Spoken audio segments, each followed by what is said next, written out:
Hello, hello. Welcome in. Boy, do I have a lot in store for you guys. Tell me if you can hear me okay. I've got my microphone set up here to my computer and I haven't used it like this a lot of times, so I don't know how it's rolling. Can you hear me? Let me know. How's it going out there in YouTube land? Got a big live stream prepared today. At least for me, it's big. It's big for me to be talking about these issues, right? These uncomfortable topics that the big woke media is really mad about, and we're going to talk a little bit more about that in just a minute here. You have sound? Awesome. Perfect. Great. Well, that's good to know. Okay. Let me turn this music off for now. And let's start talking. 333 almost. All right. Hello. Welcome in, y'all. If you can hear me and everything sounds good, just let me know. I hope you're all doing well today. I kind of have been feeling really inspired since I saw The Sound of Freedom to speak out a little bit more on some of these matters regarding, the exploitation of the innocent. And I think it's interesting the pushback that's coming right now from the mainstream media, which I knew was going to happen. And I will say it's a bit appalling. Like, it's kind of freaky to see anybody push back against the very real issue of human and child exploitation, and the buying and selling of people. Is, to me, it's really strange. I don't understand why you have to immediately come out and start the gaslighting, right? And say that this cause is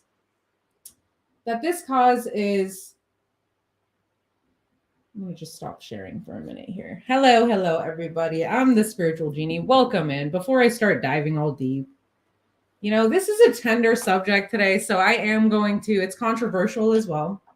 So I am going to do my best to not get completely shut down and demonetized here on YouTube. So you are going to hear me pause to kind of think sometimes about terms, and how to say them so that I don't get flagged, right? Because it's important we talk about this. And I'm going to give you a lot of real life examples today, including my own story of how I actually was almost found in a situation like this myself. I actually did find myself in a situation where I was almost trafficked. I think it's really weird that I can't use those terms. And it is also embarrassing, yes, how you say they treat people in the comment section. Definitely.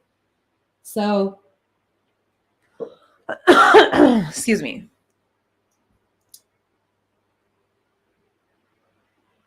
I can definitely do little things like this while we're live and just go ahead and share and show your guys' comments.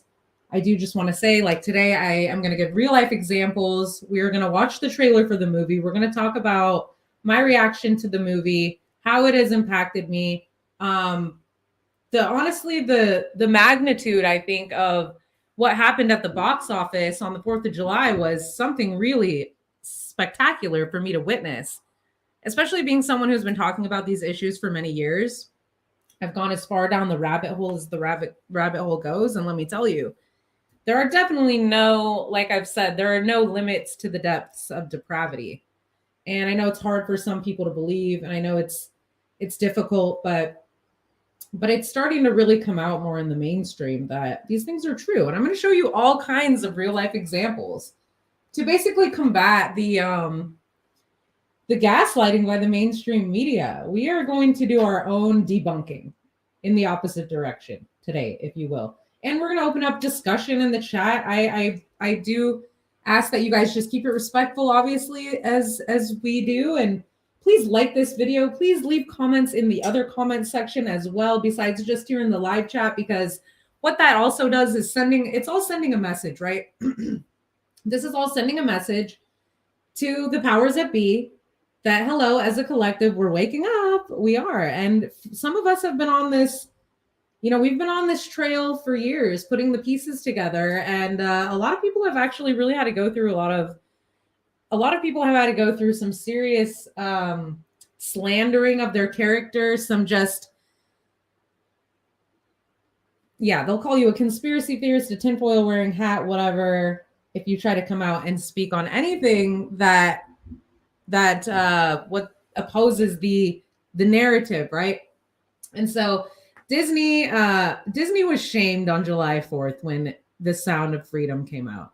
And Indiana Jones apparently lost them, I don't know, something like $900 million lost because of how well The Sound of Freedom did. And immediately we've got articles coming out embarrassingly bashing the movie when there's no talk about anything QAnon related in that movie. So to immediately start calling it a fringe, it's not a fringe. This is a real issue. That's one of the biggest money-making industries in the world, people.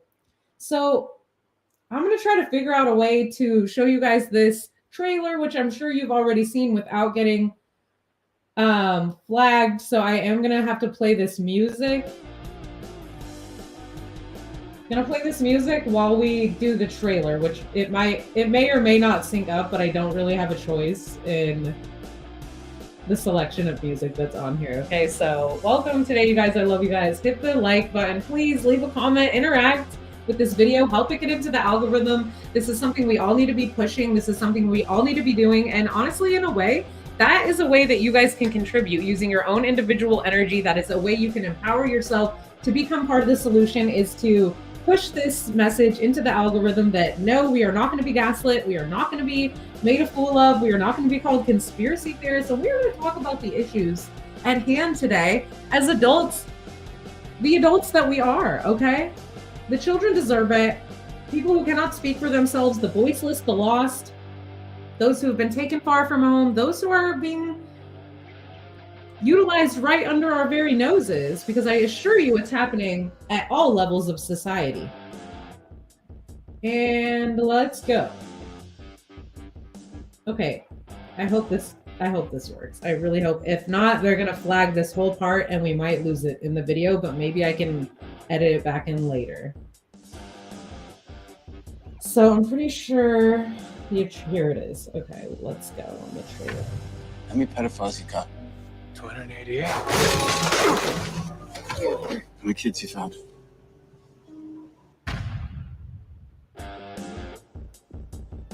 It is the fastest growing international crime network that the world has ever seen. It has already passed the illegal arms trade, and soon it's going to pass the drug trade. Because you can sell a bag of cocaine one time with a child 5 to 10 times a day. God's children are not for sale. How long have you been doing this? God's children are not for sale. So powerful. How many pedophiles you got? 288. How many kids you found? Timoteo, por rescatar niños, ¿verdad? ¿Puedes ayudarme a encontrar a mi hermana? Te lo prometo. For Homeland Security, you know we can't go off rescuing Honduran kids in Colombia. Which means she'll disappear for good. Imagine walking into her room right now, seeing an empty bed. What we do? It just rips your heart out. You quit your job. I'll tell you that much. And you go and rescue those kids.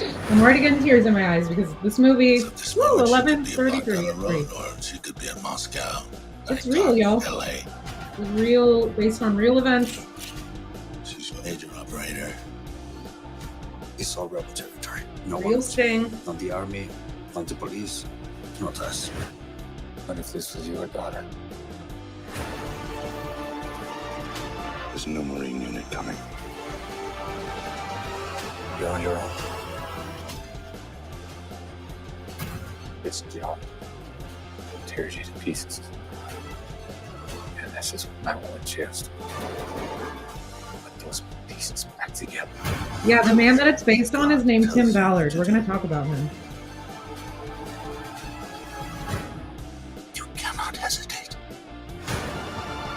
These are the real heroes, y'all. The real people that this film was based on are the real heroes, 2 okay? million children are trafficked every year. Boom. We can help them. Sound of Freedom is based on a true story about real life They heroes. can try to rip saving Jim kids Caveizal from down the all they dark want, world of but child trafficking. this is a noble We know cause. this is heartbreaking and it hurts to look at. But the first step in helping these children is hearing their story. Not enough people know this problem exists, and even fewer people are willing to do anything about it. Our goal is to inspire Why is 2 that? million people to attend the Why film's is that? opening weekend, to represent the 2 million trafficked children around the world.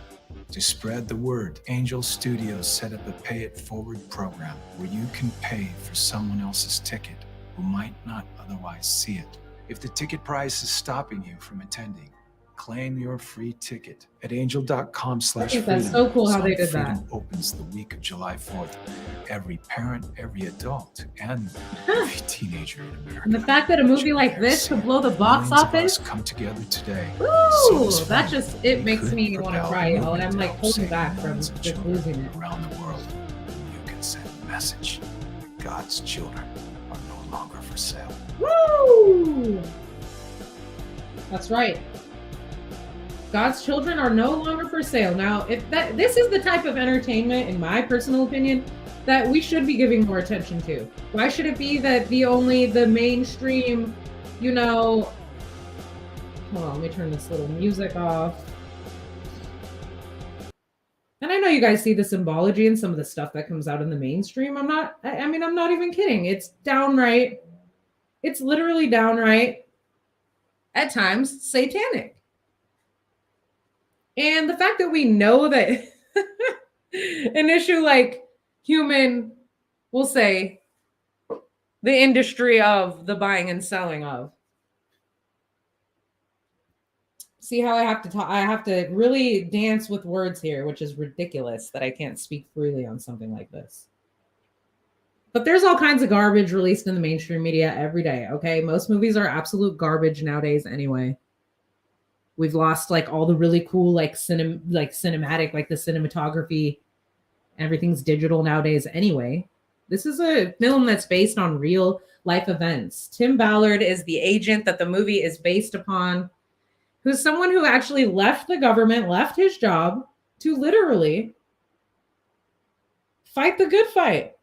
And he does work now with people like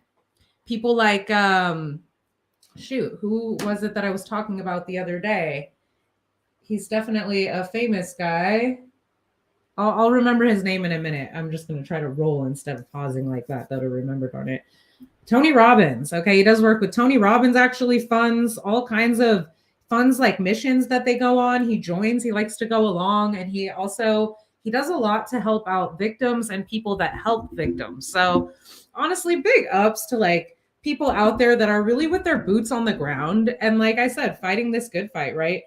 Answering that call in your heart. Like he says in the movie, when you feel the fire burning in your heart, you have to listen to that, because that is God's way of telling you, like, this is what you should be doing. And there's no more noble cause than standing up for what is just and standing up for what is right. Now let's continue on. I'm going to show you guys some stuff that I've been pulling up. Okay, I've got stuff from the U.S. Department of State right here about human trafficking. We've got some articles that are kind of bashing this movie and trying to gaslight. We've also got some stuff about Jeffrey Epstein that we're at least going to touch on. There's a lot of words that I'm not going to be able to say when we're reading some of these articles. And sorry, I'm just checking these articles right now and kind of seeing like where and how we want to start. Let's start with this one. So Rolling Stone has meltdown. Where'd that go? Hold on a minute now. Rolling Stone has a meltdown about the new Sound of Freedom movie. Okay, let's roll. Roll with this Rolling Stone. Oh, I don't know why it makes me laugh. It makes me laugh that they're so mad. Like, why are you so mad? Why are you so butthurt that your crappy Hollywood movies didn't really do that well? And this film about a harrowing efforts of a real life hero that is literally to this day using his resources and his energy to liberate innocence from the, how do they call it in the movie? Every day children are getting sucked into the deepest recesses of hell. And there's like, people don't want to do anything about it. And it's always blown my mind. People would call me a conspiracy theorist and that. And I'm like, okay, well, one day the truth will come out and y'all will see. So Rolling Stone has a meltdown over Sound of Freedom. Film continues to destroy expectations. Now, this is an article by Independent Journal Review. If a person came up to you and immediately began extolling the virtues of white supremacy and how Adolf Hitler wasn't that bad and how the Holocaust was grossly exaggerated, you would rightly think you're dealing with some unhinged neo-Nazi.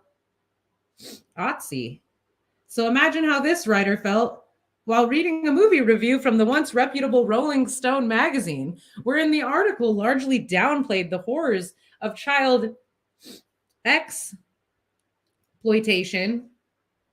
If you can see that word, you can read it. And ridiculed those concerned about it. Oh, yes, let's ridicule those that are concerned about children. That is really a righteous cause, if you ask me. No, it's not. I'm being extremely sarcastic.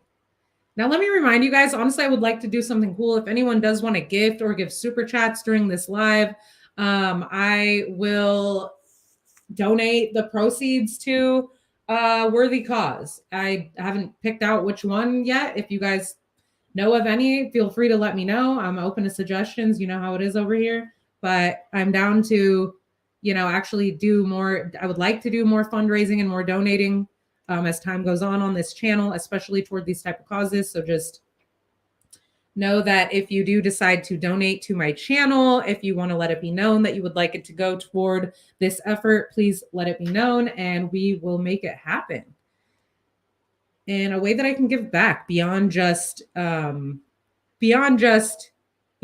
a movie and talking about this on my channel. Although this is the best I can do, and it's good to open up the dialogue, the discussion, right? So the first thought that came to mind was sheer disgust, but the second thought that followed was, how in the world did Rolling Stone greenlight this debacle of an article? The Rolling Stone review of the independent thriller Sound of Freedom violated the very first rule of any good review, objectivity. It became very clear quickly that they were completely biased in regard to their review of this epic film. Because the author, Miles Klee, keep this name in mind when Bart Simpson is mentioned later, makes it very clear that he hates everything about this movie. The movie itself, its fans, its star, Passion of the Christ star Jim Caveizal, who's getting ripped to shreds in Hollywood right now, being called like the leader of all the conspiracy kooks, by the way, which I find to be hilarious. No, protect this man and his mission on this earth.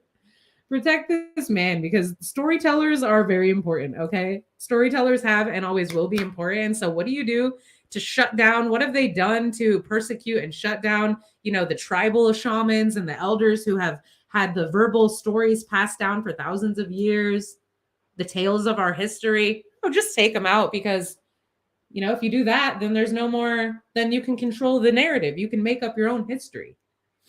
So try to persecute the storytellers so you can make your own narrative. How dare anyone have a difference in opinion than our narrative? You must only believe in the narrative over here. And you all should have went to see Indiana Jones. And if you didn't go and see Indiana Jones, you're an absolute tinfoil wearing hat. Whatever now. And its entire underlying messaging that child exploitation is a scourge on this planet. Yeah, it is. It's a scourge that's worth taking out. I hope the next war on anything in this life is a war on this. The title of the article, Sound of Freedom, is a superhero movie for dads with brainworms, pretty much sets the tone for the whole thing. That is just honestly a slap in the face. I'm sorry. What do you think? Millions of people out here are unable to think for ourselves? Are we not able to think for ourselves, people? Like, what is really going on? That they think this many people, how many people showed up to see that movie? How many people have given it a 10 out of 10? Who would go? I will go and see it again. I will take my loved ones to see it. Go and see it. Take as many people as possible. Scream the truth from the roof, baby. That's my new slogan. Oh, spiritual genie, spring. the truth from the rooftops. For the unaware, Sound of Freedom is a dramatized biopic depicting the real-life adventures of Tim Ballard, head of the anti-exploitation nonprofit Operation Underground Railroad. They do things to liberate kids every day. This is this guy's life work. Tim Ballard, what a G. Shout out to you if you ever see this, Tim Ballard. I bow to you. I mean, not like that, but like, you know, that's it. You deserve a bow here. Like, I honestly just, and I know you don't do it for that reason. You don't do it. He doesn't do it for the recognition. He does it for the kids. Him and his family have actually adopted, I think, 2 kids that they've rescued already, if not more. Well, you know what they're saying right now? Go woke, go broke. Disney did. They tried and they totally lost out. I mean, maybe they should do something cool then. Give toward a worthy cause, Disney. Do something righteous and stop just trying to hypnotize people. Ooh, I get thirsty. Flapping my jaw on here. I like to say that. Okay. The movie has been an unmitigated success by any metric. Deadline pegs the movie to make $37.2 million at the box office by the weekend's end. Woo! Now, obviously, hopefully, a lot of that money will go toward, you know, it'll go toward making more films like this. Also, well, they cost money to make this film, obviously. Like, and who was behind this? Is it Mel Gibson? Like, at least Mel Gibson is coming out and about to like release more movies about stuff like this. So, I mean, these are movies I'm down to go and see. Like, I'm kind of done with the just like mindless entertainment. It's really more for me now. It's all about like the cool thing, you guys. The new It thing is like actually being conscious, not woke. Okay. So let's see. Let me get back to this article. I think this is really funny. There's so much to look at. Like, honestly, I plan on live streaming for a while. And so if we do raise any funds or any proceeds today, super chats, please. Y'all, anyone out there that feels like donating, I will donate any money that we raise today through super chats and gifts to the channel to a charitable cause of our collective choice. So it has been an unmitigated success at making 37, projected to make 37 point. It probably already has surpassed that at this point. I mean, I went and saw it. The theater was sold out. I'm lucky I got a seat. There was 1 seat left. And there was a moth flying around me only the whole time. It was super weird. I swear if it wasn't my brother-in-law. He's like, about this cause. But yeah, I'm lucky I got in to see it. It was sold out. I was surprised. I was like, nah, it won't be sold out. It was. Woo! So being in fewer than 3,000 theaters. So that's why they're saying also go and see this movie because like the more demand that there is for the movie, they're going to have to show it in more theaters, right? Indiana Jones and the Dial of Destiny, which Sound of Freedom shockingly beat head-to-head on July 4th, was in 4,600 theaters, and they still lost out to Sound of Freedom. Wow. According to the entertainment website Screen Rant, the movie's budget was anywhere from $14.5 million to $20.5 million if you include crowdfunding. And they did have to go to like real live locations in the movie. So there was some real danger actually involved in the filming of this movie. And I think that it really also did actually like a real fire in like in shoot, what's his name? Henry? No, wait, Caveizal. What the heck? Why did I forget his name? Jim. Sorry, Henry. What the heck am I talking about? Jim Caveizal. Okay, like honestly, it lit a fire in his heart, and I think he really grew a passion for this work in the filming of this movie. It changed his life. It's changing everyone's life. I've already known about all this stuff. Like the rabbit hole goes deep. Go watch some interviews. I'll put all kinds of links I'll put links in the description or the comments for just, you know, like him talking about this movie and I mean, whatever, life, liberty, God, freeing the innocent, protecting the innocent. Why are these causes anyone should ever make fun of? Just leave us alone. Then go have your cause and we'll have ours, which is like helping kids and whoever is being victimized like this. So, regardless of context, the movie is a success. Throw in the rather significant fact that the film only has Angel Studios, a downright tiny outfit compared to the Disney and Warner Brothers of the world behind it. Wow. They're so mad about that. They're like, we're the dominant force and no one else can have access and power besides us. They're pissed that a little studio like Angel Studios has created such a wave, but I'll tell you why, because this is a pushback also. Like I've said, this is a spiritual battle on earth. This is a pushback by God, our creator, whom honestly the satanic elite love to undermine. They love to mock and undermine Jesus and God for some reason. I'm not really a religious type. I'm ultra spiritual. You guys know that. Do I believe in Jesus? Heck yeah, I do. Heavens, yes. And I think that he was a mystic and a beautiful person who embodied unconditional love. So he could be a good lesson, a good role model for anyone if you would actually realize, if people would realize what he's all about, right? He was about teaching people about self-sacrifice and unconditional love and loving those who sometimes don't even love you, those that don't even root for you. You know, in a way, you know, they need love more because they are the most far away from it. So why, pray tell, do Rolling Stone and Mr. Klee hate this film so much? Here's Klee summing it up. Ballard, Caveizal, and others of their ilk had primed the public to accept Sound of Freedom as a documentary rather than, delusion by fomenting moral panic for years over this grossly exaggerated epidemic of child exploitation, much of it funneling people into conspiracist rabbit holes and QAnon communities. Like, don't lump everyone in together. People can think for themselves, and there are plenty of people that probably know nothing about QAnon or anything like that who will see this movie and who will be forever changed by it.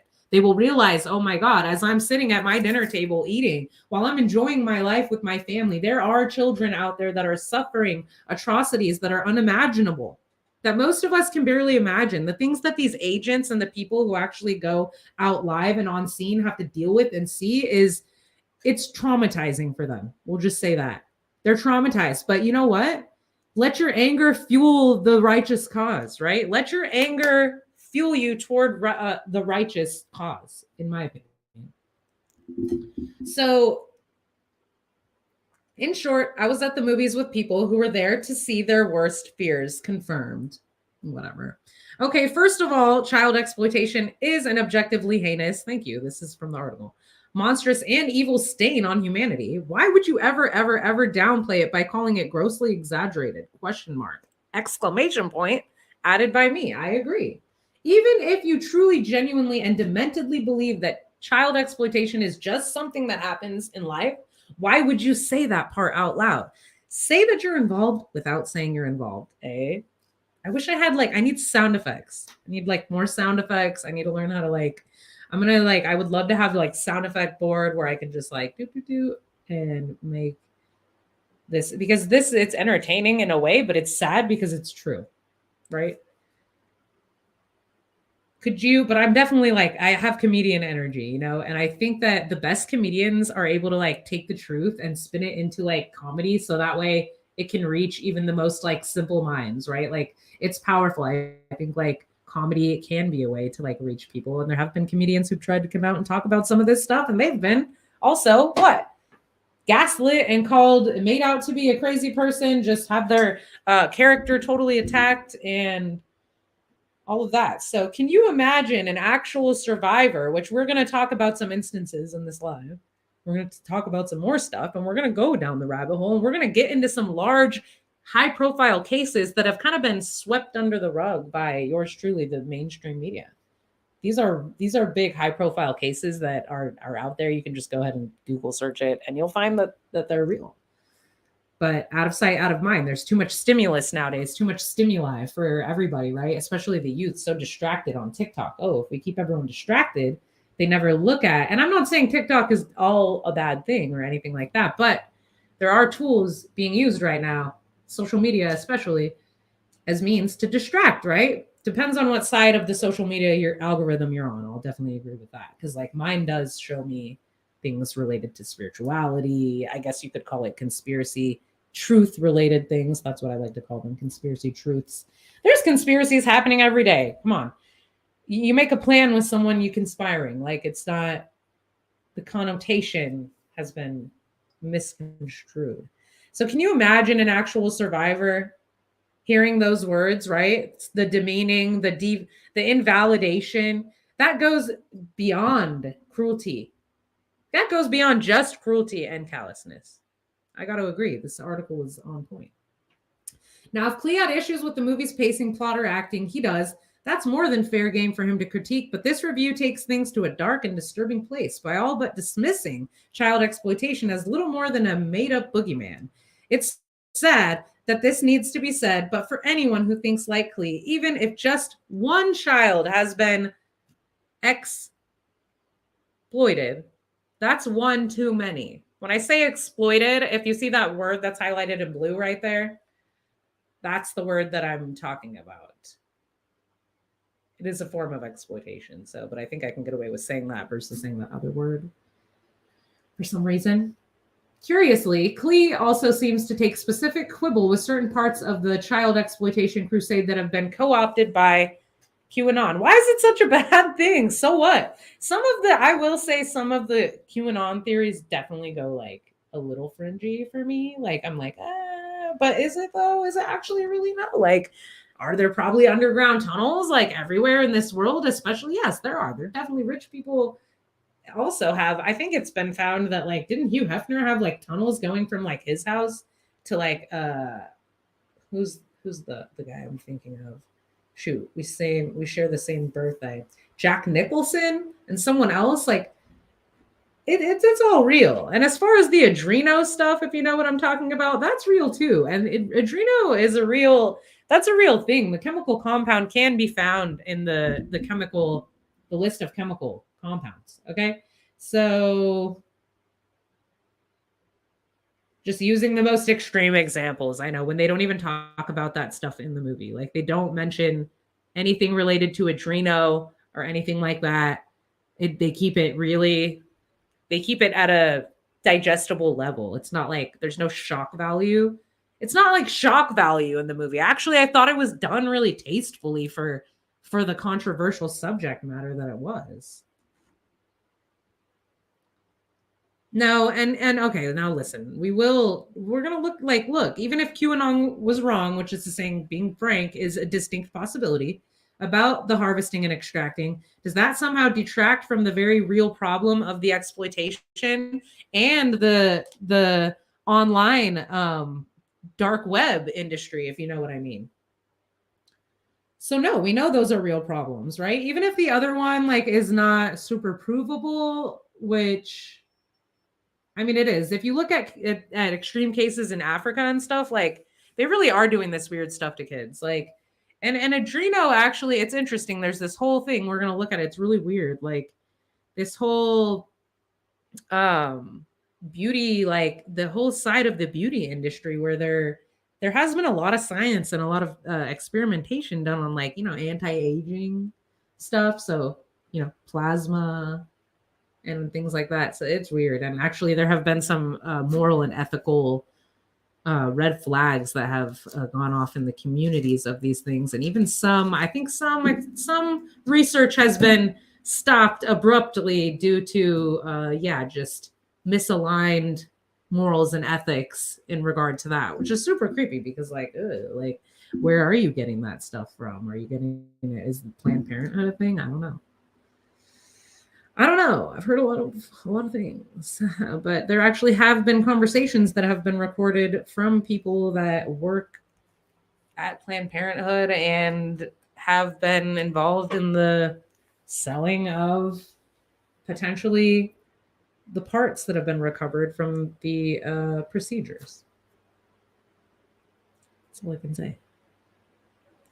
All the subjects I'm bringing up, feel free to, go down any rabbit hole. There's always something fishy about someone who doesn't want you to think for yourself, you guys. Like, really. I've always been one to question reality. And let me come back over here and check the comments. Yeah, I really feel you guys in the chat for sure. Like, it is infuriating.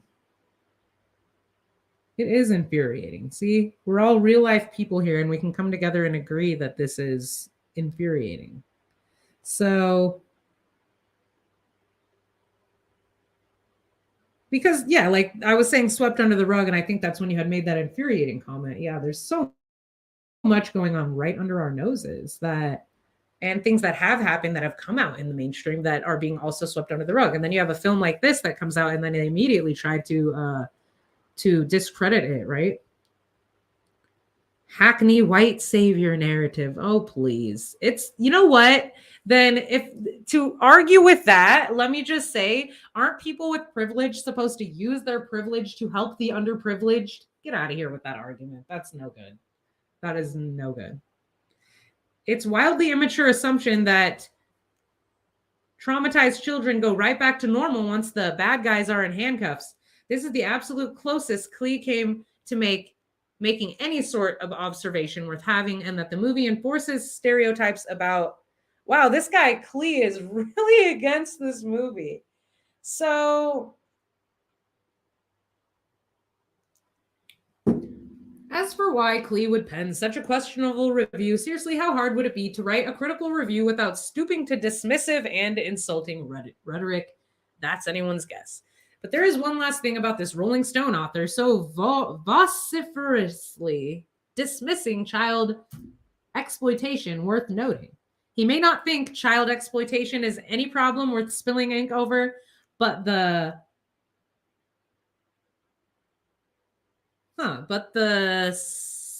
sexuality of a cartoon 10-year-old apparently is, or the gender, is that what it means? Something like that. He says, don't take this writer's word for it, take his. Quote unquote, I keep wondering about Bart Simpson's actual identity, Klee wrote 6 years ago for Mel magazine. Wow. Well, seeing as he's a fictional character that's actually voice acted by a woman, weird thing to say. Just like, oh, let's talk about mindless things like that, like Bart Simpson's gender identity or whatever, but not about like a real life issue such as such as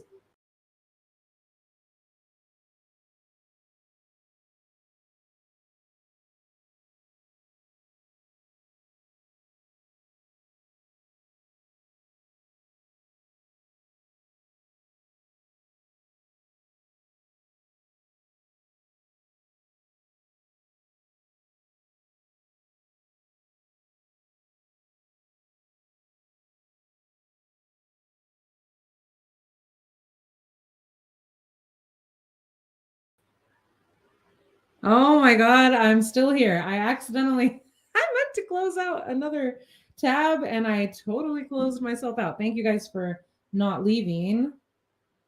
I know, it's crazy, right? So that was interesting that Rolling Stone just slammed this movie, right? We've also got right here, oh yeah, let me screen share again since I just messed everything up really quick.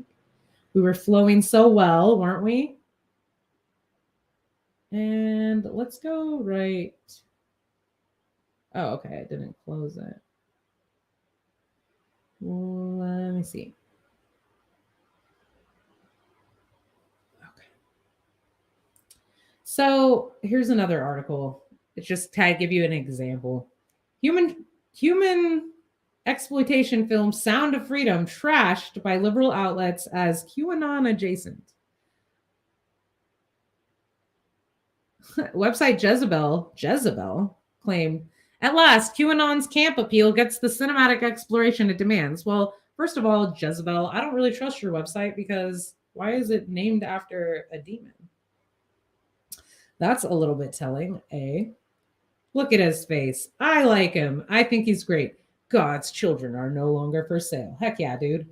That's what's up. Multiple liberal outlets have trashed the new film for being QAnon adjacent. Whatever, we already heard that. But The Guardian, the Jezebel, we've got Rolling Stone. Look at this. Well, here's an ad. Ohio human Exploitation sting nabs 10 men, including teacher. Wow. Yeah, like one real life example happening right there because they know what I'm looking at. Wow, attaching it to far right conspiracy theories. Come on. I mean, I just think that's so telling. Like, whatever, we're over it. We're over it. And also, I'll say, hold on a second. I'm trying to figure out where we're going next. Let me close that one so we can start to see what's going on here a little bit better. We'll save that for later.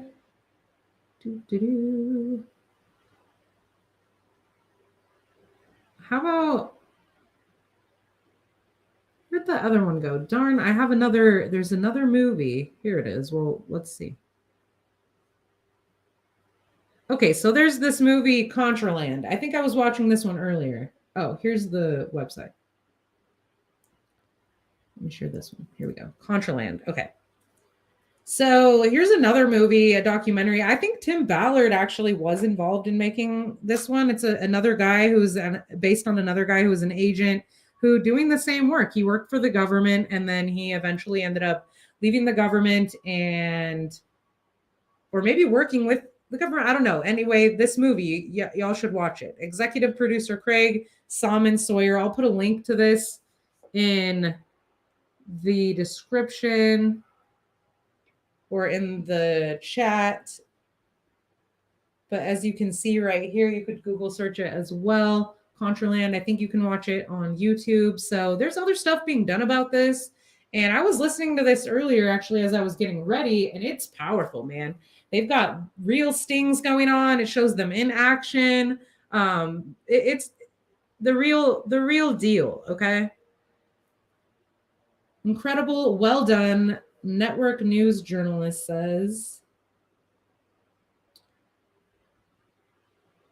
How long is this thing?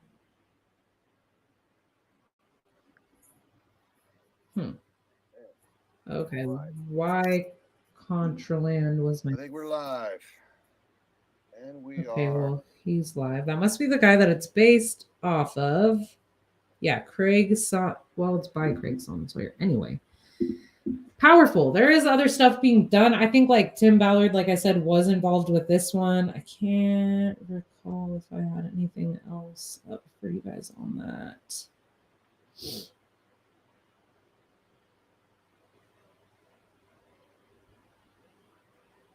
Looking at an image really quick here of Tim Ballard and his contributions in the movie Contraland. So yeah, I know one issue that Tim Ballard had originally, like out doing this work when he first, like the movie Jim talks about in the movie, you know, one issue he's having when he goes on these missions is not having enough resources, right? Like, how do you actually do anything when this is like this huge money-making industry? Like, you kind of need money in order to have any kind of influence, right? So it is important that these type of missions and this work is actually funded. So I think I'm going to switch over here really quick.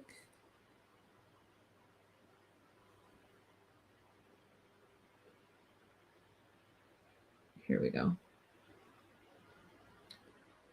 So this says Epstein's ventures were aided by JP Morgan, a U.S. Virgin Islands lawsuit says. So we are talking like how they were saying the reason why this movie was, they wanted to really prevent this movie from coming out was because there's a lot of high profile people involved in all of this, right? Of course. So they've really fought for this movie to come out for a long time.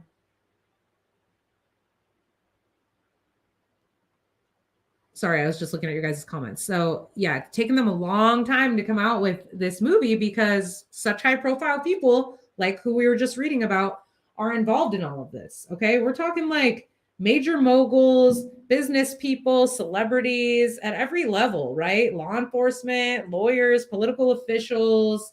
It's actually crazy. And so, You know, I did actually want to talk about my own situation where I very closely evaded becoming a victim of a horrific outcome like this myself. So, as a lot of you probably don't know, let me remove this for a minute and I'll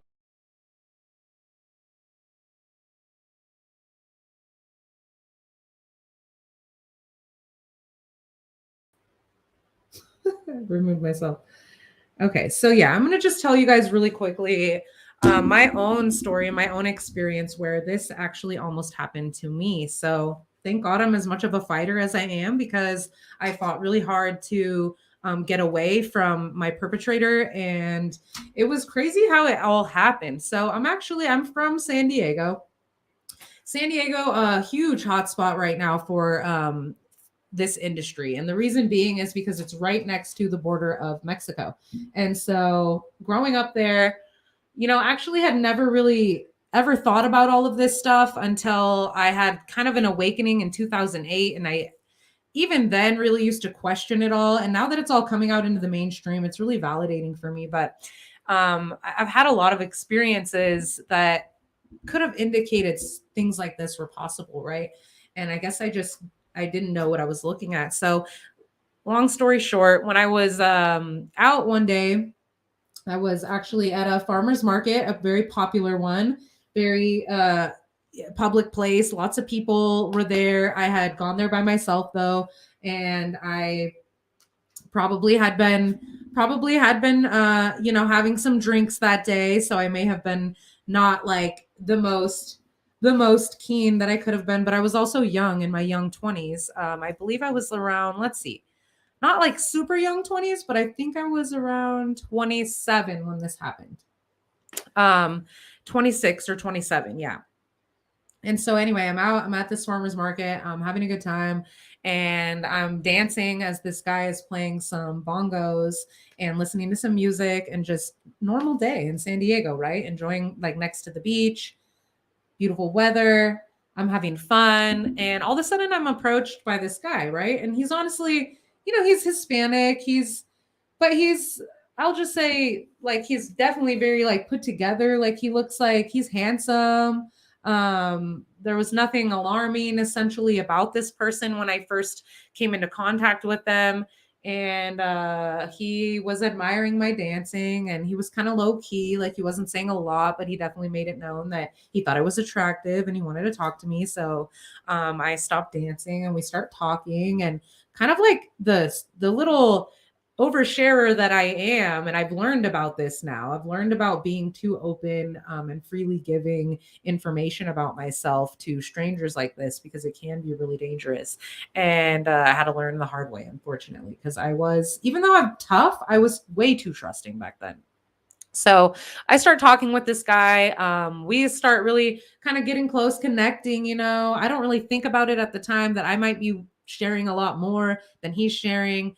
And we get some drinks and we go by the beach. And, you know, I'm talking about like astrology, and I'm basically just telling him everything about myself. And I'm telling him that I'm on my own and there really is no one there, you know, advocating for me. I don't have a boyfriend. I'm just really playing right into this guy and his charm. And so the night progresses, whatever.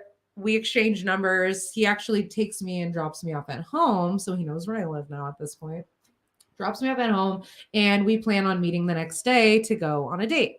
So I'm excited. The next day rolls around. I'm getting ready. I'm like dressed really cute. I'm looking good at that point in my life. You know, I'm in my 20s, and I'm, you know, I'm feeling hot. I am looking good. Probably don't even realize how beautiful I actually was. Low self-esteem, which could have lended to me finding myself in a situation like this. So I'm getting ready. Guy comes over. I have him come over to my house, the place where I'm living, and comes in, right? Meets like some of my roommates who I don't really know that well at the time. I'm kind of living in this interesting condo by the beach that was being run like a hostel. And there was a lot of like international students coming there, and just kind of a weird place, but I had nowhere else to be at that point in time. So there I was. And dude came over, takes me Now, for anyone that's just jumping in, if you are, I'm recapping my situation where I actually was pretty much almost kidnapped. I had to fight my way out of this situation, and it was across the border that it happened. So it was really scary. And luckily, thank God, I ended up safe. But the story is pretty crazy, and it's pretty crazy for me to think about that. I narrowly escaped a horrible outcome, I think, here, a horrible fate. What would have been, well, it wasn't my fate, right? But that fate would have been horrible if it were to have been my fate. So anyway, go on the date. We're driving. He asked me if I want to go to Mexico, like go down to Tijuana for our date. And I'm like, no, don't want to go down to Mexico. I already told you that yesterday. Don't really know why you're asking me that again. Already said no, thank you. And so he was like, okay, well, we're just going to go down to, San Ysidro, a town that's right there near the border in San Diego. And we'll just go whatever, have drinks or do something. Like there's this concert that's going on. I'm like, okay, cool, let's go. So we go, and I notice like we are driving down toward the border and we are passing San Ysidro. And all of a sudden we're like veering off another weird little direction. It's not like the main border crossing area, but we're like veering off another way, going down this other little route. And then all of a sudden we're like crossing the border, and there's no checkpoint, no nothing. He just drives right over. He knows exactly where to go. And I call my mom because I'm like, oh no, this is going south fast. Like I told this guy I did not want to go down to Mexico. I was starting to get a little nervous, but at this point I was like in the lion's den, I was like with the wolf. I didn't really know at this point, though. I still wasn't super alarmed, but I was starting to get uncomfortable. So I thought, call my mom, let her know, hey mom, I'm going across the border with this guy. I told him I really didn't want to go down here, but we're going anyway. So in case I don't call you back in 24 hours or less, or if I don't call you in like 8 hours, 10 hours, send the cavalry or come looking for me because I don't know what's about to happen. So we're driving, and I'm like telling my mom this on the phone while I'm kind of like looking at him, and we are going down. Now we're driving through Mexico on this like little freeway points, these roundabouts and stuff. And he just knows exactly where he's going. And I'm like, oh, where are we going? Like I thought I told you I really didn't want to come down here. He's like, no, it's all good. I have a really cool date plan for us. We're going to go down to there's a concert happening down here, So we drive, and we're kind of going more toward this like industrial area of like Tijuana. It was kind of a cool area, but it was a little freaky. Like didn't really know where we were at, like outskirts vibe. Still, it wasn't like all impoverished looking or anything. It was actually like there was a lot of buildings and stuff like that, like a downtown looking kind of area almost. And so we end up arriving, and so we get out, and then like we go immediately to this like, I don't know, it was like a gift shop place, and then it's like this like passageway into this like pavilion or this place where there's these little restaurants and stuff. And so we go to a bar. We go to this bar, and I'm already getting kind of hungry because it's like, mid-afternoon. I haven't really eaten, and I don't think I've been drinking yet. No, but we were about ready to start. So he orders a bucket of beer, like a bucket, like a beer. The bucket size he ordered was like, it was like 20 beers. Like, I don't know why it was like practically a whole, like it was so many. It might have been 10. It was a lot of beers though. It was 10 beers. Okay. Between the two of us, 10. I think it was 10. I think I might be exaggerating. You can't order 20s though. You can order a bucket of 20 beers, but you can order a bucket of 10 beers. He ordered 10 beers for us. He opens one. I open one. I'm really a fast drinker. I'm Irish and Mexican. So I'm like, and I like it. So I'm like, drinking my drinks pretty fast. I probably already had like 3 by the time he's only just nursing 1. And I'm pretty much the one that's like drinking the majority of the beers. And I didn't even really think about that at the time. But the guy kind of was seeming uneasy. He was like standing, and I was starting to relax at this point. I'm drinking, so I'm relaxing. It's all good. We're in this little cantina, right? But the guy, though, when I kind of think back, he's standing up, and he's like kind of shifty, like he's kind of looking around a lot, and he's kind of looking at me, and like he just doesn't seem like super relaxed. And maybe I'm just thinking like, hey, you can relax a little bit, but really I don't know what's going on in this guy's mind. Looking back, it was all weird. And so I'm getting more loosey-goosey, and then I'm like, I'm hungry, like I want to eat. And he really won't order me food for some reason. Like he will not order me food. And it's kind of weird because I'm like, have to repeatedly ask for food. And then eventually I like flag a waiter over and I'm getting a little annoyed. And I'm just like, hey, like I need to eat something. I'm starving, you know, I haven't eaten all day. Like I'm drinking these beers. What do you got? And he was like, something, nacho. I was like, cool, bring me a plate of nachos. Sounds perfect. Drinking food. Let's go. So brings me the nachos and I finally eat, which was probably a good thing. I probably drank like at least like 1 or 2 more of those. And then I remember taking the remaining 3 and like putting them in my bag and being like, road beers. Like we'll drink these. We'll drink these at the concert. And he's thinking like, yeah, you'll drink them because you've been drinking all of these beers and I've only been nursing one. And I really think that guy was waiting for me to put my drink down at one point. And he wanted to, I think, put something in there, but I never put it down because I'm such a little lush back then that I would down the whole thing. And I would never give him the opportunity to. It was probably pretty hard. See, I just saw 57. My angels are like, thank God you are, because something bad, probably worse, would have happened. Honestly, if he would have been able to put something in my drink, it would have been game over for me at that point. So thank God that didn't happen. We continued on. We left the cantina. We go. It looks like a concert is being set up to happen. There's stages and people and all this. So we go and I'm like loosey-goosey at this point. I'm like chilling. I'm like, oh, I want a cigarette. Like, let's get some cigarettes. You know, I'm sure there's a vendor around. And he's like, no, let's go to this little store that I know of. They have really good deals on cigarettes. So I'm like, okay. So I go with him and we go get in the car. And then we're like, and I'm like, I don't know why we need to drive somewhere. I'm sure there's somebody selling cigarettes. It's Mexico. Like, it's a party. Duh. There's tons of vendors everywhere. Like, I know how it works down here. I've been down there plenty of times.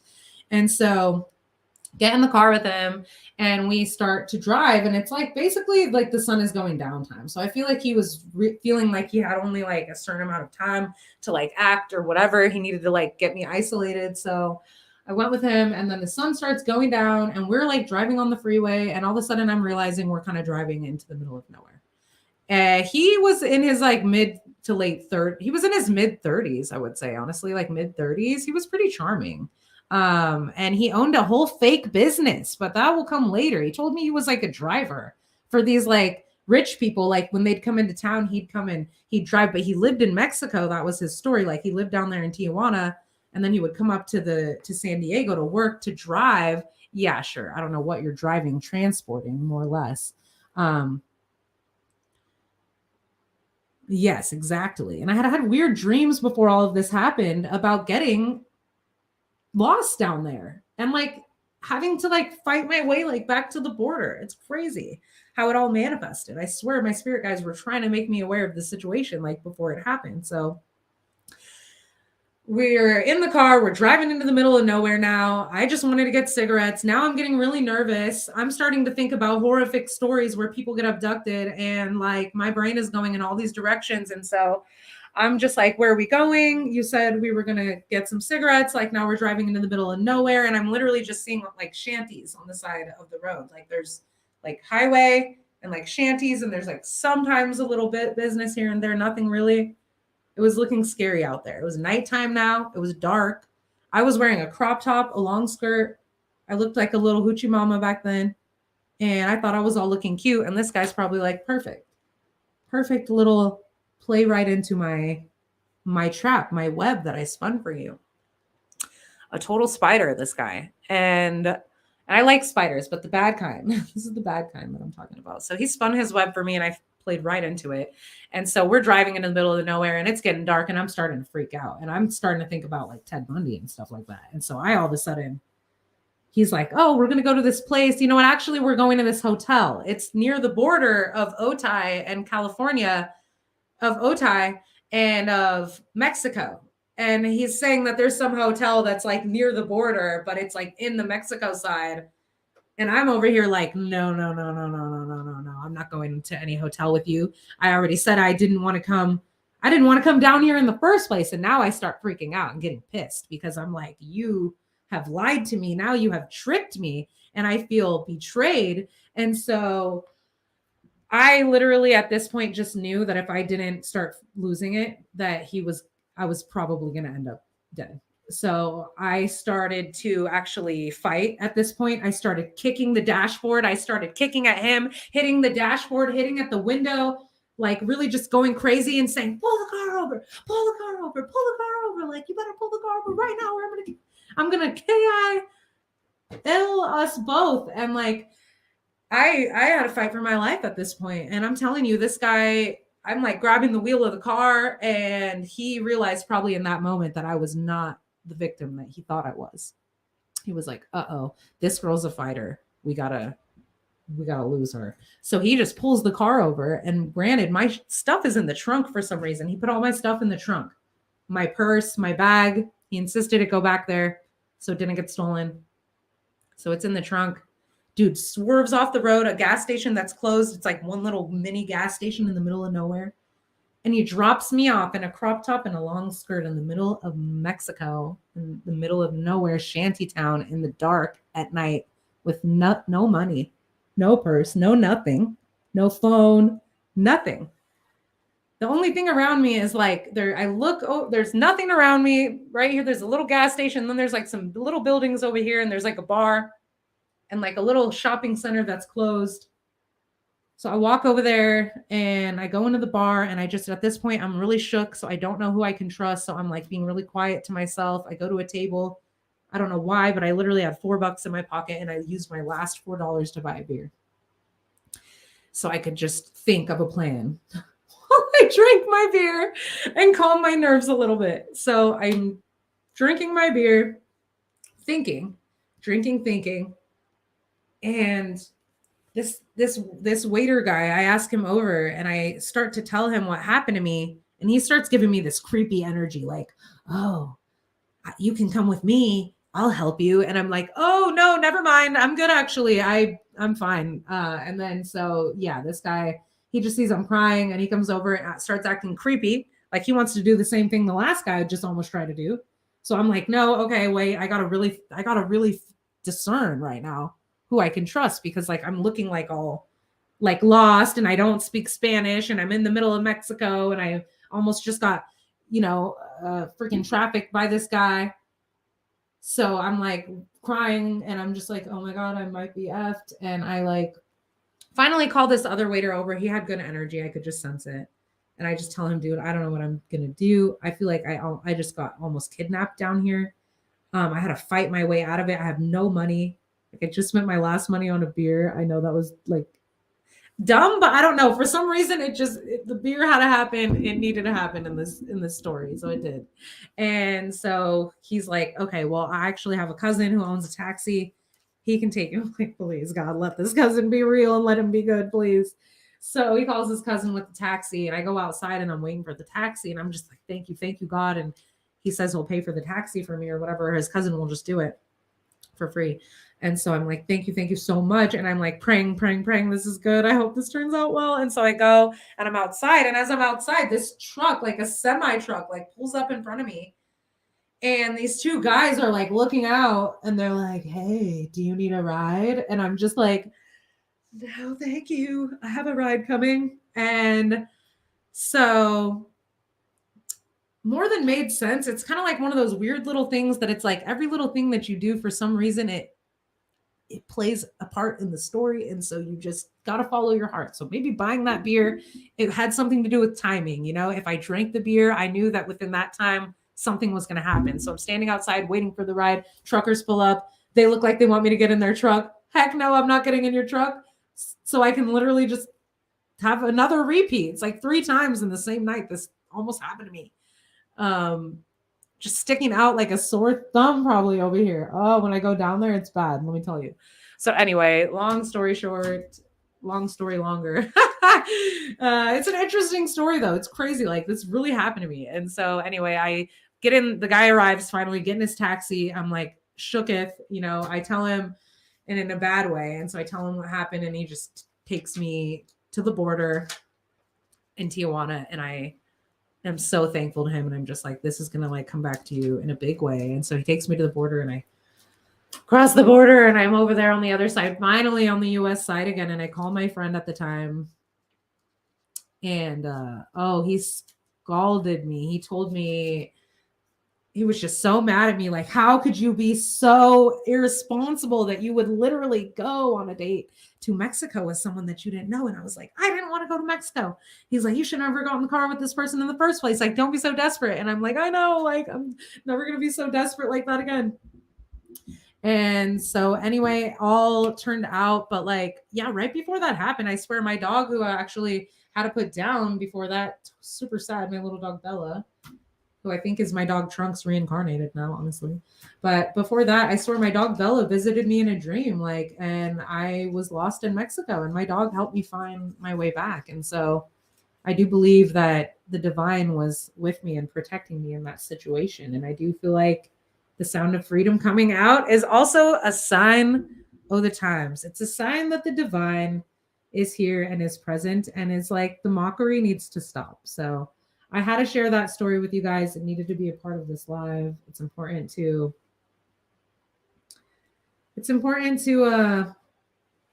get your story out there, to tell your story. It's a part of healing, right? Like, and that is going to be, it's a huge part of healing for some other victims who have gone through horrible things at the hands of people like this guy. So like what this article was starting out by saying, and where I was going before this, was like, powerful people are involved in this in all walks of life, at all levels. Okay. And just because it's been swept under the rug doesn't mean we forgot about it. Certain powerful people like the Clintons, you know, Bill Clinton was like buddy with Jeffrey Epstein. They were like good old buddies.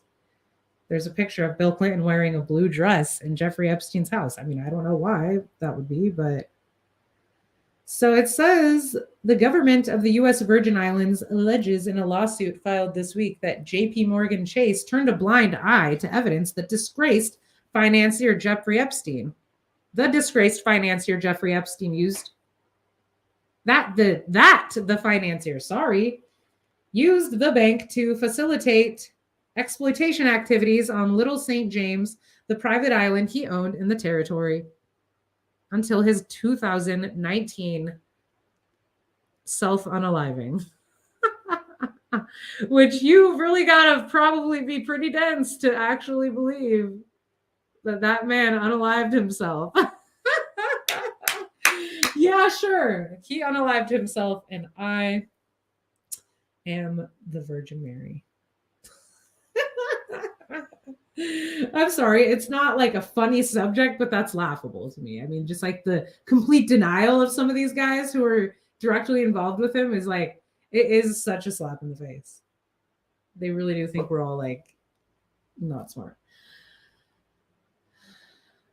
Okay, let's see. In more than 100-page complaint filed by USVI Attorney General Denise George in the Southern District of New York in Manhattan on Tuesday, the territory alleges that J.P. Morgan failed to report Epstein's suspicious activities and provided the financier with services reserved for high-wealth clients after his 2008 conviction for soliciting a minor for acts inappropriate that adults should not be soliciting minors for in Palm Beach, Florida. You like my censorship? My self-censorship? I'm getting good on it. Come for me now. We'll find. They'll try to find a way. I already demonetized my Madalena Kojikari video. Well, at least it's limited. It's in review. Sometimes I get away with stuff. That's why I tell other creators, like, I don't know. I think you can say more than you think, but you do need to be strategic about it.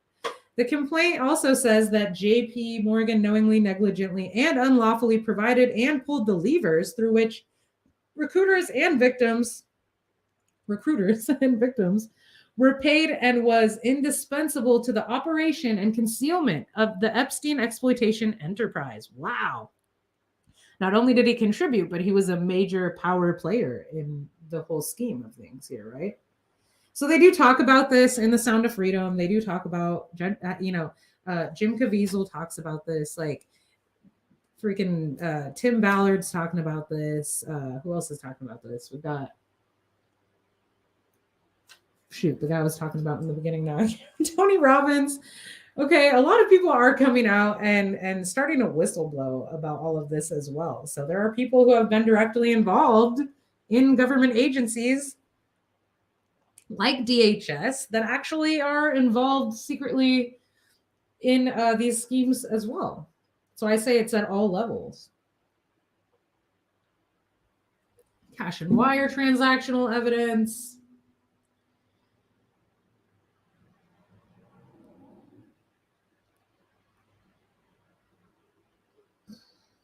Wow. And then now we have all of this being coming down on Ghislaine Maxwell's head, which I find to be quite interesting. Oh, Epstein just so happened to unalive himself while the two guards that were watching, mind you, fell asleep at the same time. You are watching a high-profile criminal. You're not falling asleep. No one's falling asleep on that job, but maybe they did. Maybe they did fall asleep, and maybe I should fall asleep too, just so nothing comes for me next. They were like, okay, we will fall asleep. We don't want to know what's going on because we don't want to be next. Okay. You know, I had a question at first whether or not I thought he actually was unalived or not. But I think maybe he is. Maybe he's not alive. But also there's been drone footage over his island that really makes it look like he could be there. Like, I guess maybe they're selling the island though. And this was directly after everything. So maybe it wasn't him, but there was a gray-haired man leaning into an SUV with a drone flying overhead that just it really did look like, you know, it could have been, really could have been the top of his head, but what do I know? But what do I know? Let's close that. We already looked at that. Here's something interesting. Here's something interesting. I gotta be really careful what I say here now. Tell you what, they're gonna be coming for me now. There's an association called NAMBLA. I don't know if you guys are familiar with it.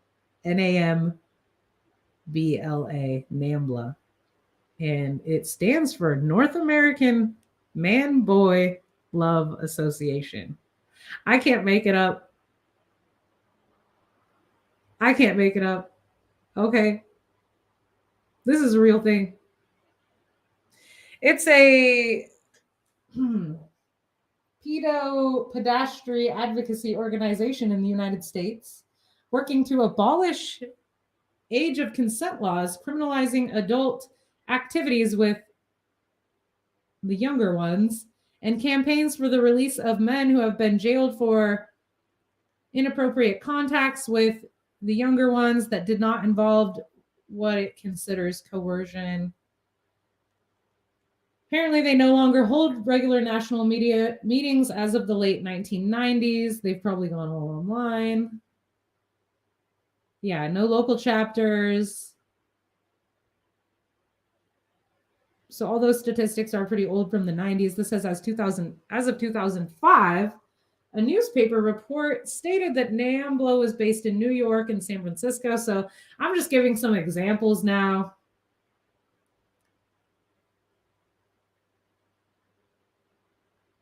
Of things like that are just not, that are strange, okay? But also they're real.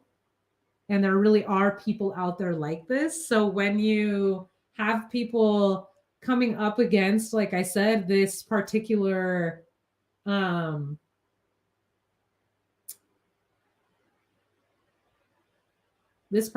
cause of ending the exploitation of young ones, you wonder where their loyalties lie, right? Not with God. All right, now how about this guy? So here we go, another real life example that's been swept under the rug that I just couldn't freaking believe when I heard about this. This is right out there. Go look it up. But we're looking it up right now. Notorious celebrity faith healer John of God sold babies to Australians. This is real, you guys. Oprah Winfrey actually advocated and backed this guy as some kind of weird faith healer. And I believe it was Bill Clinton also that, I think it was Bill Clinton that also advocated for this guy. I really just said like, oh, he's swell. Like, I really support what he's doing. I'm sure you do. And let's read why. The Brazilian celebrity faith healer accused of exploiting hundreds of women is now facing allegations he sold little ones to foreigners, including Australians, for up to $70,000 each. He owned a massive compound in Colombia, I believe, Brazil. A massive compound in Brazil where he was literally, it was like a baby making factory, enslaved people who would come there, who would get tricked into and then held and then used for procreation purposes, whereas they would go and sell them afterwards. This is a prime example of something that is out in the mainstream media that it came out, kind of nobody really noticed. People still support people like the lady who advocated for him. Maybe I can't really say names too much because I don't want to get like harassment, because that's what they'll do, even though it's true. And it probably talks about it in this article. So this blew my mind. Like, I can't believe this is what I'm talking about, the level of human depravity. And pretty much just because someone's a celebrity, you know, or they're powerful, people listen to them like, oh, go to this guy, he can heal you. Yeah, no, thank you. But a lot of people did. Millions of people flocked to this guy for healing, apparently. And he exploited thousands of them, potentially. The things that this man is allegedly responsible for are horrific. His own daughter attests to just really how horrible he is. João Teixeira de Faria, also known as John of God, was arrested in Brazil in December of 2019 after hundreds of people came forward with allegations that he not only violated them, but also threatened with violence afterwards. Many claimed they were underage at the time of the incidents. Now, John of God has been hit with the stunning new claims that he operated a little one, practically factory, and human exploitation ring from his spiritual compound in Abadiania. See, so this is kind of like similar places that they're talking about in The Sound of Freedom. You know, they go down into a real sting that they did actually down in Colombia. Tim Ballard and whoever he was able to get, you know, on board to do this, they liberated like 50 something, almost 60 kids, and arrested, I think, several big time perpetrators in a really cool sting that they do show in the movie. And there is even real footage of that sting. So a lot of the stings they do get footage of, but they're going to places like this and doing this real life heroic work. Prosecutors have reportedly been given information that an unknown number of adoptive parents from 5 countries, including Australia and the US, bought these little ones for a price between $27,000 and $70,000, according to Brazilian newspaper. Now, it does make me think about the pizza party and the hot dog party, if you know what I mean. Maybe we just don't sling names around in here right now. But y'all know what I'm talking about, and we'll get to that. It's all tying in together. It all ties in together. Now, that's a point I kind of wanted to come to. Like, all of this ties in together, and all you have to do is follow the money. You follow the money in life, and you will see that all these things are connected, right? All these things are connected. Human exploitation, the transhuman agenda, war. There's this 3 world war prophecy by Albert Pike, a plan at 3 world wars to implement a massive global plan. And even the Titanic, you guys, even right now, everything that's been going on has been a big distraction involving all that about the Federal Reserve banking system. So yeah, even the Titanic was a scheme to take out the only person that was standing in the way of the Federal Reserve being implemented. So it just, the Food and Drug Administration, the media, COVID-19, all of it. It's all tied in together. It's all big business. And at the top, you have a very select few that are really running and operating all of this. Okay, so when you see the media, the woke media coming out and roasting films like The Sound of Freedom, you know there's a reason why they're gaslighting you. And anytime someone goes out of their way to try to convince you or make you out to be crazy, there's really got to be a reason why. There has to be a big and major reason why. And I think that those who are involved in these schemes, in these nefarious plans, their wicked ways, are being exposed, and it's scaring them. They're shaking in their boots. But we've got just all kinds of stuff going on in plain sight that we just sweep right under. Like, this was an actual, like, a baby factory compound, people. And we forgot about it. Who was purchasing these little ones? Who? Who? And for what? What were they doing with them? And why were they buying them? This place was operating for years and years. So how many do you think that they made and sold? How many were procreated and then sold? How did they even make them? How did they make the ones that they sold at this place? Really traumatizing ways. When people are like, how is this possible? That's where the only way I can make any sense of it all is like, this is a spiritual battle and it's bigger than all of us. This guy claims to be John of God. God, what God? What God are you worshiping? Because it's not the same God that I'm worshiping. Even though it's all the same, actually, unfortunately, it's all one, right? Like light, but the light needs to be shed. I don't think that God approves of this. This is these types of evil is done by the likes of men. We'll just say that, the likes of men. And there you have it right there. Look, I don't even need to say anything, but that image speaks for itself. She tries to claim she didn't know. You didn't know? Are you sure you're not involved somehow? Not going to say a name here. Not even going to go there because I'm not getting flagged for that. I just saw 1, 2, 3, 4 though. It's like putting the pieces together, putting the dots together, solving the mystery. She visited Mr. Feria in 2012 to feature him in an episode of her massively popular show. And afterwards, Mr. Feria rocketed to a dangerous new height of fame. Interesting. So because of her platform, he was able to reach more victims. Healing Compound. Naomi Campbell has been there. Where else has Naomi Campbell been? Hold on now. Not to tear anyone down, but where else has Naomi Campbell been accused of going? Lolita Express. I think. If I'm not mistaken. Look it up. Don't quote me on that. Well, don't quote me on that. But maybe that's interesting.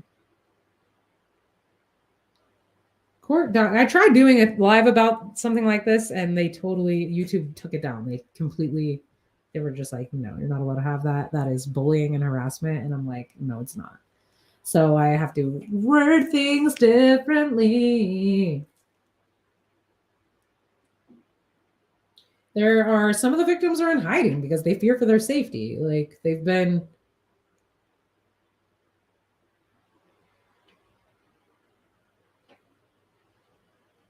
threatened. Look at him, like on his little throne. Ew, doing some weird thing to someone's eye. He would do really strange things, like, I guess like with razors, and like he would like leave incisions on people and all kinds of strange stuff. So that's just yet another story that has come out in the open. John of God, this strange faith healer who was running a baby farm outside of, or in Brazil, basically. His own daughter calls him a monster, and the things she says he did to her are unspeakable. So let's carry on. I don't know that I'm going to be able to get to all the things today, and I think that's fine because maybe like getting into Albert Pike's, the Three Wars, the Freemason stuff, like that might be another. Oh, I closed that out and I shouldn't have, but that'll be another live stream. We're covering a lot of bases. We are covering a lot of bases. Let's go here. So I watched a whole like interview with Hillary Clinton where she was kind of trying to debunk accusations against her, which I don't know, just felt like more gaslighting to me. But this is like verbatim, like what was said in an email that was recovered off of her campaign manager, John Podesta's laptop or whatever, or his computer, his emails, right? She says his emails were stolen, but a lot of that stuff was really weird. Talking about Marina Abramovich, she's like claims to be an artist, but all the stuff she does is really, all the stuff she does is like really super dark. And she says it's art when it's out. She says it's art when it's out in the public, like when anyone can see it, it's art. But when it's done in private, like these private dinners that she would do with them, which all was in the emails actually, that she said is something else. So what is it? If it's not art, shock value art, to say the least, because I don't really find looking at art with excessive gore and like depicting the exploitation of little ones and things like that, it doesn't look art to me. It just looks like a ritual, you know, and it is. And that's why she was saying it's art when it's in public, but when it's not, it's not just art. It becomes a ritual then. The Clinton Podesta email scandal is truly an astonishing and revealing expose. Although, to be fair, for those researchers studying the dark underbelly of the New World Order conspiracy, it's more revealing than astonishing, since we have known for some time that the inner echelon of the New World Order is heavily into things I cannot say on YouTube, for I shall get demonetized. But you can read between the lines, can't you now? Those words right there. Now, however, there is proof in black and white in the form of the leaked emails of John Podesta, former lobbyist and Clinton campaign manager. Thanks to WikiLeaks, we now have verified authentic emails of Podesta. They really tried to, she almost couldn't deny that these were real. She just tries to say she can't deny that they're real. The emails were real, and she just tries to make up some terminology that isn't what she's actually talking about. She just kind of tries to divert attention, right? But what are you talking about? Sacrificing a chicken, which we know chicken is term for a little one. They use that term in The Sound of Freedom. Just like that is one little reference that's in there, but that is actually true. It is a commonly used term amongst those that should commit these kinds of horrors against little ones. Despite the fact that we don't know the exact meaning, it's still very clear that it's some kind of code, since some of the sentences and context are completely unnatural and deliberately cryptic. Why so secretive? Hopefully, even though this one will no longer be in the next elections, enough people will take the time to inform themselves about the crucial connection and the link between our elite and Satanism, devil worship, black magic, etc., which propels them into dark activities such as the thing I cannot say. So that's true. And like what they're saying right here is like, you know, you kind of need to learn about the magical aspect. Understand that these people are all occultists. They're all occultists, right? That are all running the show, the puppet masters. They're occultists. And so once you know that, you can start to understand that like those that worship Satan, like Satan being the father of lies, like they're always, of course, they have no qualms about lying. Like they have no qualms about bending the truth or telling half truths, right? To suit themselves. Of course not. To protect their agenda at all costs. So we just have some examples here. Here's the quoted. This is what she said in one of the emails to, I think it was to Humana Bedin. With fingers crossed, the old rabbit's foot out of the box in the attic. Okay, sounds witchy. I will be sacrificing a chicken in the backyard to Moloch. Okay, with fingers crossed? That's what you'll be doing? Fingers crossed, that's what we'll be doing tonight. Sounds like a regular good time, no? For some weird stuff. Sacrificing a chicken to Moloch, this may be taken literally, though I personally suspect it's a code where chicken means little one, in which case it may be referring to that right there, which I cannot say. The unaliving of innocent.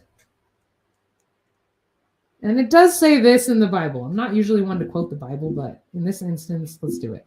Psalm 106, 34, 43, because you know what? God bless. I believe in God and the one that in all, okay?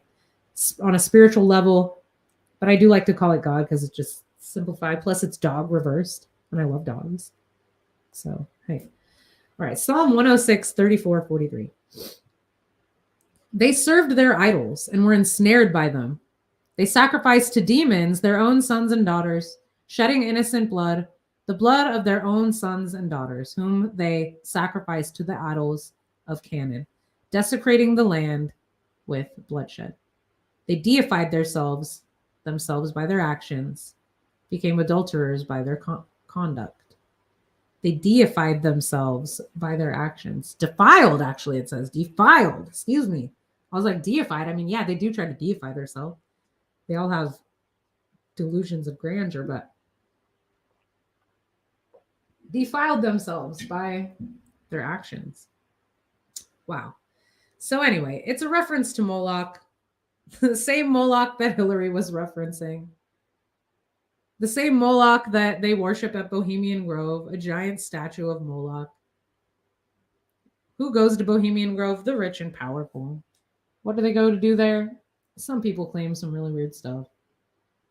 Alex Jones broke in one time to Bohemian Grove. He did. There's recorded footage of it. And he recorded actually their ceremony, the dark ceremony known as cremation of care, which features human unaliving. And it's weird. Yeah, you got to watch that. Honestly, it's super interesting. Like that's a ceremony that they do. It's all Freemasonic. It's all dudes there too, which is weird. These fraternities. Whatever, no judgment. That particular video appears to show a mock situation, if you know what I mean. But there are people who have personally gone through the horror of being hunted there, such as this person who lived to tell the story, Kathy Collins. Even if you don't believe that, the very fact that people are gathered around in secret, worshiping dark forces and deliberately trying to destroy the compassion, empathy, and love inside of themselves, cremate care, is a very disturbing reality, especially when you consider these are people running our world. I love when they say, like, we don't do weird stuff, but they totally do stuff that's pretty strange and, like, not what your average citizen's out there doing. Yeah, Madonna adopted a couple kids from Africa, and now they really don't want anything to do with her because she said she was going to give those kids back at one point and never did. Because some of these celebrities, it was like a whole trend in the 90s or in the 2000s, adopt a kid in the 2000s, adopt a kid as an accessory, basically. So a lot of these celebrities went and just adopted foreign children with the promise of giving them a better life. And here these kids were like, oh, I'm going to go live and be rich and free in America. Well, sorry. You're going to go be used as a tool for indoctrination in a country that is slipping through the mental cracks. So yeah, just the fact that these are the people that are running your country. That's a little bit of history, like Moloch and what all of that represents. Why should someone that claims they're not involved in these things have anything to do with deities like that? It's all there. It's all there. They try to say that also this is based off of some fake stuff, but no, it's not. It goes right hand in hand once again with the whole hidden in plain sight situation. Hunter S. Thompson was very involved in the club, if you know what I mean. And he was even threatened at one point for potentially coming out, and he was going to expose some secrets. But this scene from Fear and Loathing in Las Vegas, where, Hunter S. Thompson with the lawyer, Dr. Gonzo, takes this adrenochrome. That's one of those hidden in plain sight things that you do need to look at. Like, oh, it's just a movie. Well, why have it then? Why have it in general? Why even show it if it's for naught? There's a reason behind it. Symbolism. There's the chemical compound. Look. Oh. And in Africa, they do actually extract plasma. And they use some of these kids for a long time. It's really, it's crazy to think about that it's possible. But they use these kids for a long time and they're just extracting from them. Basically their life force energy. And it talks right about it in the Bible. There's people still nowadays, modern times, worshiping Moloch. Your leaders are worshiping Moloch in the dang middle of the woods, conducting strange rituals, rites, and ceremonies. So, yeah, this is something I've been studying for. I have been studying this stuff for years, let me tell you. Since 2008, I like really went down the rabbit hole by reading a David Icke book. They've completely tried to discredit David Icke, poor guy, but he still keeps it pushing.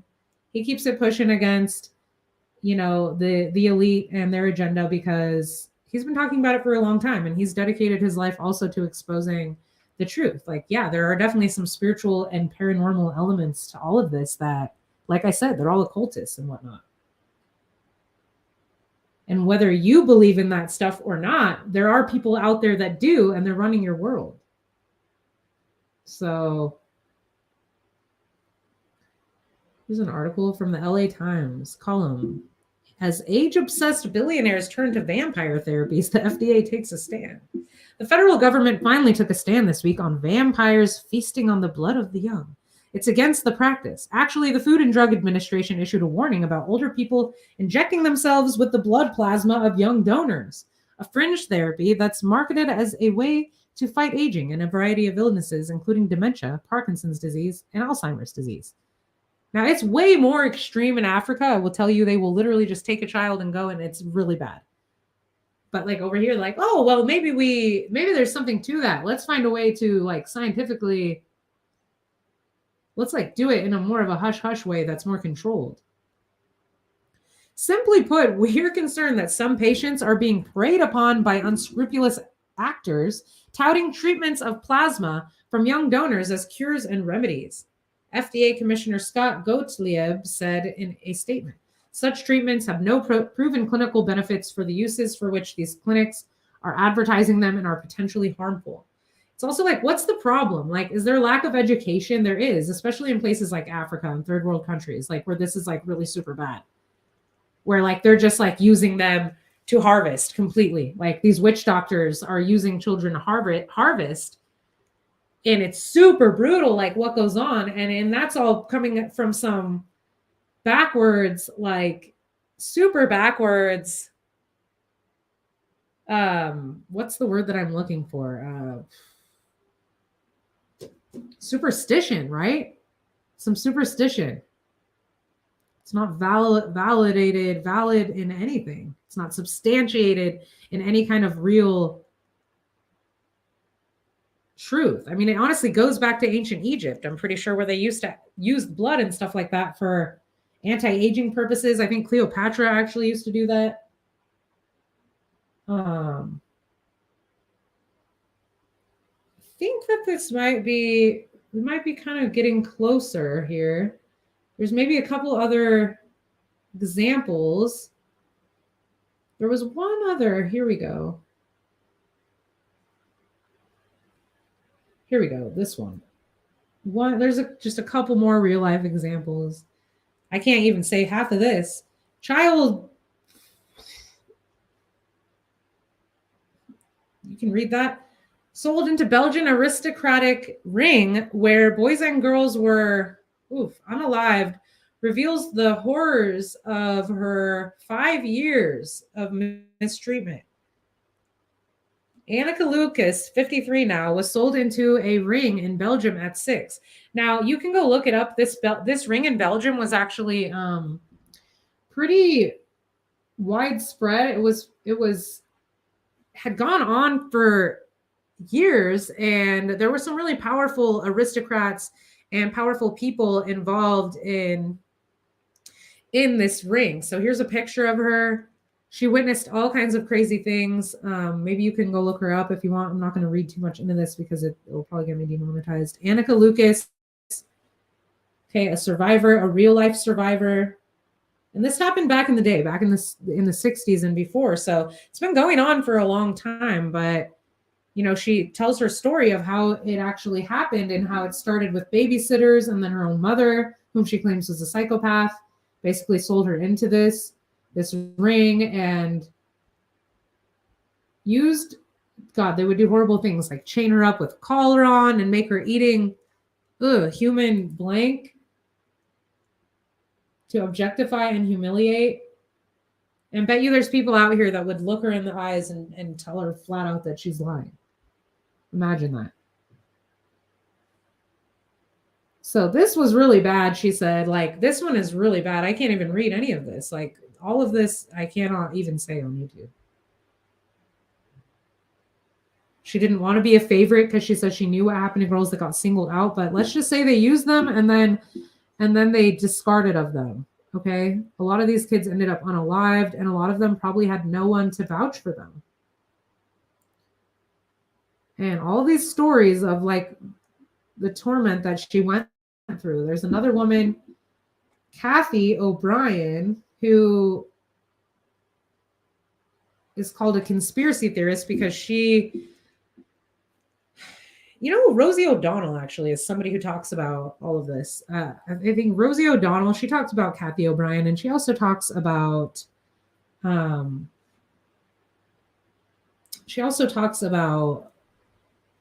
what's going on behind the scenes in Hollywood. Rosie O'Donnell, actually really cool, some of the stuff she has to say. Kathy O'Brien right here, another survivor who was a victim of Project Monarch. If you read her story, like, and I think David Icke talks about it in his book, The Global Conspiracy and How to End It. And in Transformation of America, this book, O'Brien claims that as a child, she was sold by her father into this elite ring with all kinds of high profile people spanning across the world, like I said, in different levels of politics and Hollywood especially. Alrighty, so I think we might just end it here. Let me share this. There are, if you Google search or if you YouTube search even National Human Trafficking Prevention Summit, you'll pull up some cool stuff. The HHS, Health and Human Services Task Force to Prevent Human Trafficking, plays a role in the government's efforts to prevent and respond, even though unfortunately some of this is coming from within, if you know what I mean. Where's the hotline? Here is the hotline. Okay, so in case you witness or see anything that is really strange here, or you think someone might be a victim of this type of exploitation, please confidentially call 1-888-373-788, okay? 1-888-373-7888, and or text 233-733. Once again, text 233-733 or call this hotline number, the National Human Trafficking Hotline, to report any, what does this say? Potential red flags for human exploitation situations, general safety tips, online safety, maybe educate yourself a little bit on what you're looking at.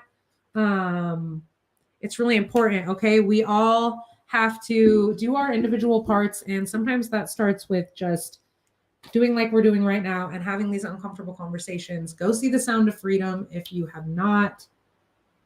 It's totally worth it. And talk about it. Talk about this with people. Keep your eyes peeled. Keep your senses alert. Stay safe out there, you guys. I'm going to play this trailer one more time to end the broadcast. So let's get the music going again right here. And let's go out watching this badass trailer. Excuse my language. By Angel Studios, The Sound of Freedom. Support fighting the good fight. Jim Caveizal, starring Jim Caveizal, bless his heart, protect this man, Lord. A story about Tim Ballard, a retired DHS agent that actually has dedicated his life to liberating the innocent and putting an end to this dark and nefarious industry once and for all. I love you guys so much. I'm the Spiritual Genie. Until next time, please hit the like button on your way out if you have not yet. And if you're watching the replay, please comment let me know what you think about all of this. It's a lot that we unpacked today. It was a really juicy segment and really exploitive in a good way. Okay, exploit the truth. Not really. Don't exploit it. What's the word I'm looking for? Just put it out there. Get the truth out there. I love you all. The sound of freedom. Thank you for our storytellers out there speaking truth and telling the truth. How many pedophiles you got? 288. How many kids you found?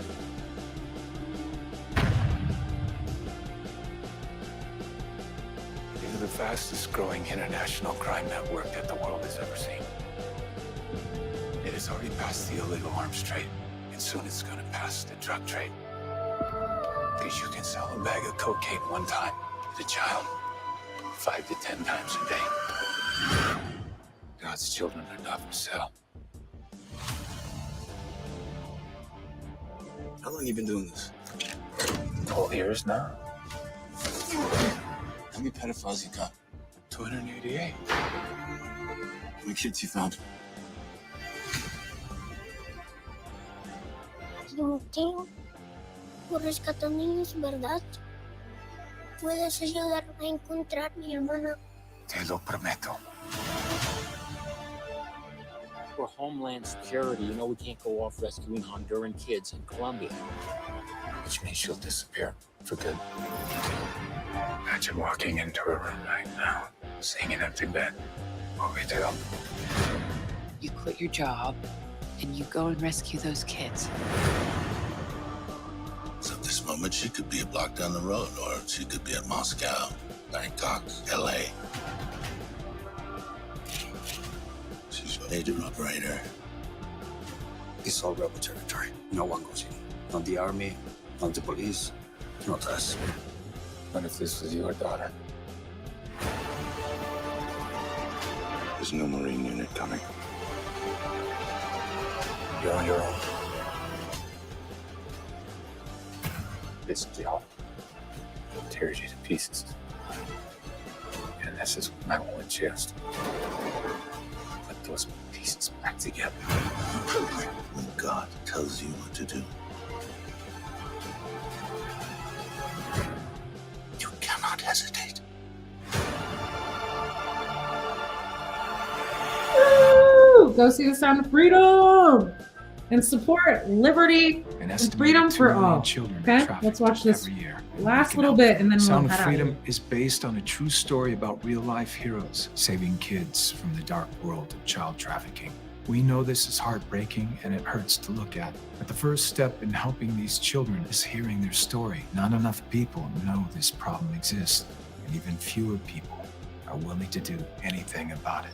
Our goal is to inspire 2 million people to attend the film's opening weekend, to represent the 2 million trafficked children around the world. To spread the word, Angel Studios set up a Pay It Forward program where you can pay for someone else's ticket who might not otherwise see it.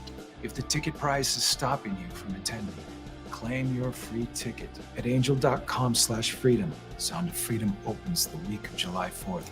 Every parent, every adult, and every teenager in America should be there to see it. If millions of us come together today to see this film, we could propel the movement to help save millions of children around the world. And you can send the message that God's children are no longer for sale.